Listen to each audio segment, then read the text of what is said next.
ধন্যবাদ। আপনি যেমনটি বলছিলেন, আপনি জানেন যে পৃথিবীর সবচেয়ে দ্বিতীয় মুসলিম জামাত বিশ্ব ইজতেমার আজ প্রথম পর্বের মোনাজাতের মধ্য দিয়ে শেষ হলো।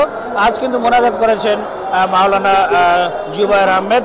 এবং আপনাদের বলে রাখতে চাই, আমি এখন দাঁড়িয়ে আছি রাজধানীর উত্তরার হাউস বিল্ডিং এলাকায়। এখানে কিন্তু ট্রাফিক বিভাগের পক্ষ থেকে কিছু কিছু এলাকায় কিন্তু যান চলাচল সীমিত করা হয়েছে। আপনাদের বলে রাখতে চাই, আপনারা দেখতে পাচ্ছেন যে এখানে কিন্তু মোনাজাত শেষে বিভিন্ন জেলা থেকে আসা মুসল্লিরা কিন্তু পায়ে হেঁটে তাদের গন্তব্যস্থানে যাচ্ছেন।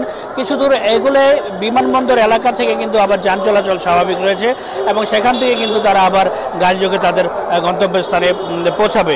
এবং এবারে ইজতেমা কিন্তু 3টি ধাপে অনুষ্ঠিত হবে, যেটার প্রথম ধাপ আজকে শেষ হলো এবং দ্বিতীয় ধাপ অনুষ্ঠিত হবে 3 ফেব্রুয়ারি থেকে, যেটা 5 ফেব্রুয়ারি মোনাজাতের মধ্য দিয়ে শেষ হবে। এরপর 8 দিন বিরতি দিয়ে 14 ফেব্রুয়ারি তৃতীয় ধাপের বিশ্ব ইজতেমা আয়োজন করবেন সাদ অনুসারীরা।